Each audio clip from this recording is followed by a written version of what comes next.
இந்த நூற்றாண்டில் நம்ம எல்லாம் பாமர மக்களின் தத்துவ ஞானி அப்படின்னு போற்றுற அளவுக்கு நம்ம வாழ்ந்த காலத்தில் வாழ்ந்த வேதாத்ரி மகரிஷி அவர்கள் தோற்றுவித்த உலக சமுதாய சேவா சங்கத்தை பற்றி தான் நம்ம இப்போது தெரிஞ்சுக்க போகிறோம்.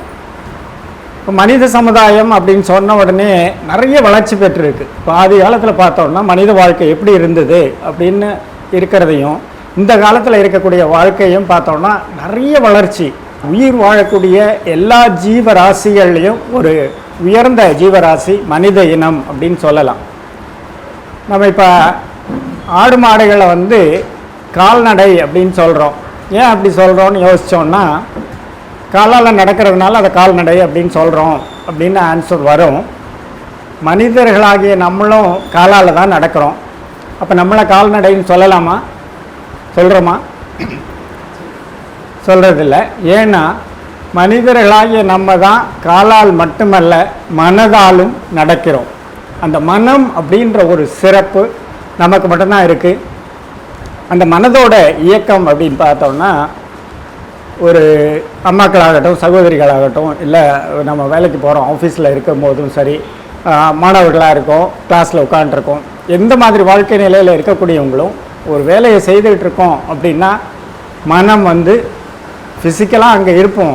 ஆனால் மனதால் போன வாரம் என்ன நடந்தது, 3 மாதத்துக்கு முன்னாடி நம்ம எங்கே இருந்தோம், 20 வருஷத்துக்கு முன்னாடி ஒரு நண்பரை சந்தித்தோம், அந்த சூழ்நிலை, இப்படி ஏதாவது நம்ம நினச்சோம்னா உடனே நம்மளால் அதை உணர முடியுது. அந்த மாதிரி அந்த சிறப்பு மனம் அப்படின்ற ஒரு விஷயம், ஒரு சிறப்பான ஒரு அம்சம் மனிதர்களுக்கு மட்டும்தான் இருக்குது அப்படின்றது தான் இன்னொரு சிறப்பான ஒரு விஷயம் மனித இனத்துக்கு. அவ்வளவு சிறப்பாக இருக்கக்கூடிய அதே அம்சம்தான் பிரச்சனைகளையும் உருவாக்கக்கூடிய விதத்திலையும் இருக்குது. மனம் அப்படின்றத நம்ம நிறைய கேள்விப்படுறோம். மனம் என்பது ஒரு குரங்கு, அதாவது அது அலைப்பாய்ஞ்சிட்டே இருக்கும், வெளிப்புறமாக அலைஞ்சிக்கிட்டே இருக்குது அப்படின்றதெல்லாம் பார்க்குறோம். அதெல்லாம் தான் நமக்கு பிரச்சனையை உருவாக்குறதே. மனித சமுதாயம் இவ்வளவு சிறப்புகளும் இவ்வளவு முன்னேற்றமும் இவ்வளவு மேம்பாடு இருந்தாலும் பிரச்சனைகள் அதிகமாகிட்டே போகிறதுக்கு ஒரு முக்கியமான காரணம் மனதை ஒழுங்காக ஹேண்டில் பண்ண தெரியாத ஒரு பிரச்சனை தான்.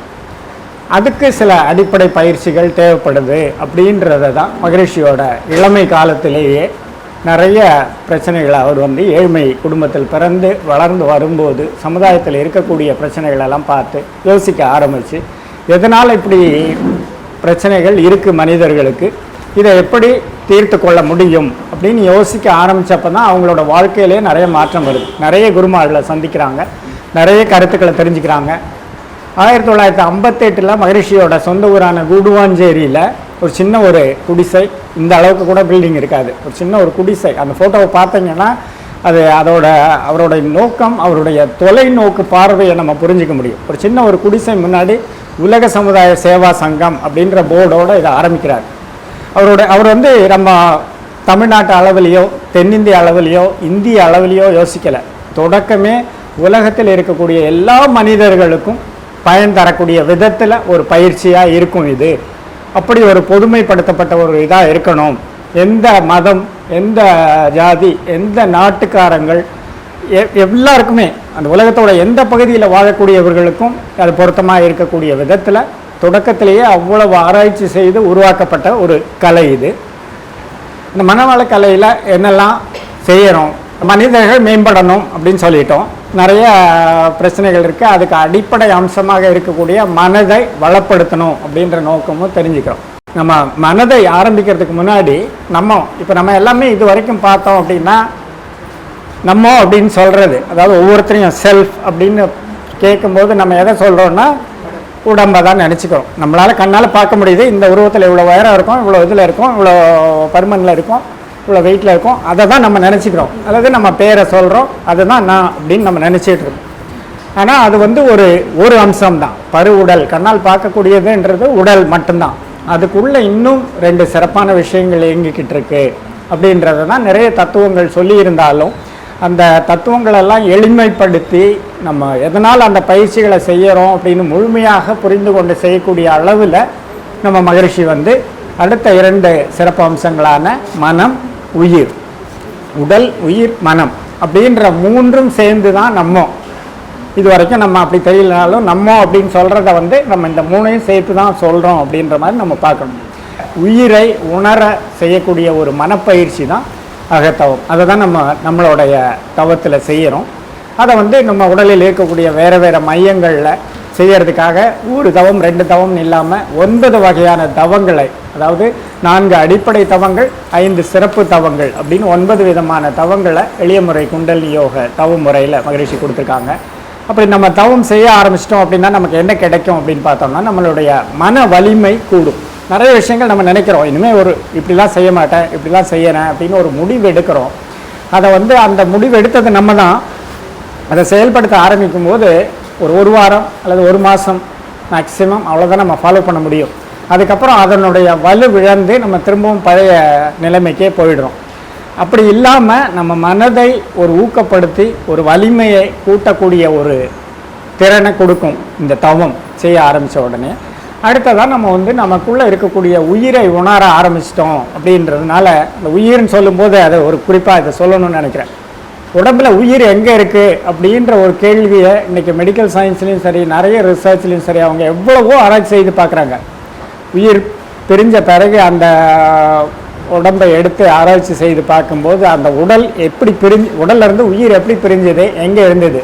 இப்போ மெடிக்கலி ரிசர்ச்சில் அது உங்கள் ரிசர்ச்சுக்காக ஒரு இறக்க போகிற ஒரு நபருடைய வெயிட்டை வந்து இறக்கிறதுக்கு முன்னாடி இறந்த பிறகும் பார்க்குறாங்க, வெயிட்டில் ஒரு சேஞ்சுமே இல்லை. உடனே பார்த்தோன்னா உயிர் பிரிஞ்ச உடனே பார்த்தா வெயிட்டில் சேஞ்ச் இல்லை, வேறு உடல் உறுப்புகளில் சேஞ்ச் இல்லை. அப்போ அந்த உயிர் எங்கே இருந்தது, உடம்பில் எப்படி பிரிஞ்சுது அப்படின்றத இன்றைக்கி மெடிக்கல் சயின்ஸில் கூட நம்ம தெளிவான ஒரு உண்மையை சொல்ல முடியாத மாதிரி தான் இருக்குது. அப்படிப்பட்ட ஒரு நுட்பமான ஒரு தத்துவத்தை மிக எளிய முறையில் எல்லோருக்கும் புரியும் விதத்தில் உயிர் எப்படி இயங்கிக்கிட்டு இருக்கு நம்ம உடல் முழுவதும் எப்படி காற்றோட்டம், வெப்ப ஓட்டம், இரத்த ஓட்டம்லாம் இயங்கிக்கிட்டு இருக்கோ அதே மாதிரி தான் நம்ம உடல் முழுவதும் நம்ம பார்க்க முடியாத உயிர் துகள்களாக இருக்குது. அந்த உயிர் துகள்கள் தொடர்ந்து இயங்கிக்கிட்டே இருக்குது, சுற்றிக்கிட்டே இருக்குது. அப்படி ஒரு உயிர் ஓட்டம் நம்ம உடம்பு ஃபுல்லாக இருக்குது. அதனால் உயிர் எங்கே இருக்குது அப்படின்னு கேட்டோம்னா பொதுவாக முன்னாடி சொல்லுவாங்க ஹார்ட்டில் இருக்குது, இல்லை பிரெயினில் இருக்குது, சில அவங்க அறிவுக்கு ஏற்ற மாதிரி சொல்லிக்கிட்டு இருப்போம். நம்ம மகிழ்ச்சி என்ன சொல்கிறாங்க அப்படின்னா நம்ம தலை உச்சியிலேருந்து உள்ளங்கால் வரைக்கும் அந்த உயிர் துகள்கள் தொடர்ந்து ஓடிக்கிட்டே இருக்கிறது தான் உயிர் ஓட்டம்னு சொல்கிறோம். அந்த ஓட்டம் நிற்கும்போது தான் உயிர் பிரியுது அப்படின்னு சொல்கிறோம். அப்படிப்பட்ட நுட்பமான ஒரு அம்சமான உயிரை எப்படி நம்ம வளப்படுத்திக்கிறது அப்படின்றதுக்காக ஒரு அரிய ஒரு பயிற்சி, காயகல்ப யோகம் அப்படின்ற ஒரு பயிற்சியையும் நமக்கு கொடுத்துருக்காங்க. பயிற்சி செய்தவங்களுக்கு தெரியும் அதனுடைய பலன்கள் எவ்வளவு தூரம் நமக்கு இருக்குது அப்படின்றத தொடர்ந்து பயிற்சி செய்கிறவங்கள நல்லாவே அதை புரிஞ்சிக்க முடியும். இப்படி உடல், உயிர், மனம் இப்படின்ற 3 அம்சங்களுக்கும் பயன் தரக்கூடிய விதத்தில் இந்த பயிற்சி முறைகளை அமைச்சிருக்காங்க. மன வலிமை வந்த பிறகு அந்த வலிமையோடு நம்ம என்ன வேணாலும் செய்யலாம். நம்ம கேள்விப்பட்டிருப்போம் தீவிரவாதிகள் கூட இந்த தவத்தை அவங்களுடைய செயலாக்கத்துக்கு பயன்படுத்திக்கிறாங்க அப்படின்னு பார்க்குறோம். அதனால் ஒரு நல்ல விஷயமோ கெட்ட விஷயமோ நம்ம உட்கார்ந்து தவம் செய்து மன வலிமையை கூட்டிக்கிட்டோன்னா அதை நிறைவேற்றி கொள்ள முடியும் அப்படின்றத இன்றைக்கி சமுதாயத்தில் பார்க்குறோம். அதனால தான் மகரிஷி வந்து தவத்தோடு நிறுத்தாமல் அகத்தாய்வு அப்படின்ற ஒரு பயிற்சியையும் கொடுத்துருக்காங்க.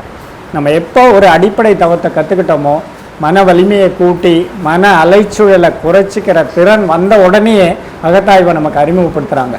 அகத்தாய்வு அப்படின்றது நம்மளையே நம்ம ஆய்வு செய்துக்கிறோம், நம்மளுடைய அகத்தை ஆய்வு செய்கிறோம் அப்படின்றது தான். அதில் வந்து நம்ம இப்போ இன்றைக்கி சமுதாயத்தில் என்னெல்லாம் பிரச்சனைகள் இருக்கோ அது எல்லாத்துக்கும் தீர்வு தரக்கூடிய விதத்தில் எண்ணம் ஆராய்தலில் தொடங்கி நிறைய சிறப்பு பயிற்சிகளை அகத்தாய்வில் முதல் நிலை, 2வது நிலை, 3வது நிலைன்னு பல நிலைகளில் கொடுக்குறாங்க. அதுவும் எந்த நேரத்தில் கொடுக்கணும் அப்படின்ற மாதிரி அந்தந்த தவம் செய்ய ஆரம்பித்து அந்தந்த நிலையை அடைஞ்ச பிறகு நம்ம அந்த அகத்தாய்வு பயிற்சிகளையும் கற்றுக்குறோம். அந்த அகத்தாய்வு பயிற்சிகளை கற்றுக்கிறதுனால நமக்கு வாழ்க்கையில் இப்போ மன வலிமை கூடிருச்சு. இனிமேல் நம்ம என்ன செய்யணும், நம்ம செய்யக்கூடிய எல்லா விஷயங்களுமே நல்ல விஷயங்களாகவும் நல்ல முடிவை எடுக்கக்கூடிய விதத்திலும் அகத்தாய்வு நம்மளை தயார்படுத்தும். அப்படின்றதுனால தான் அகத்தாய்வையும் அகத்தவத்தையும் தொடர்ந்து ஒன்றா செய்துக்கிட்டே வரோம் அப்படின்றது தான் இந்த மனவளக்கலை யோக பயிற்சி. இதை வந்து இந்த உலகத்தில் இருக்கக்கூடிய எல்லாருக்கும் எப்படி கொண்டு போய் சேர்க்கறது அப்படின்ற ஒரு பணியை தான் உலக சமுதாய சேவா சங்கம் தொடர்ந்து செய்துக்கிட்டு இருக்காங்க.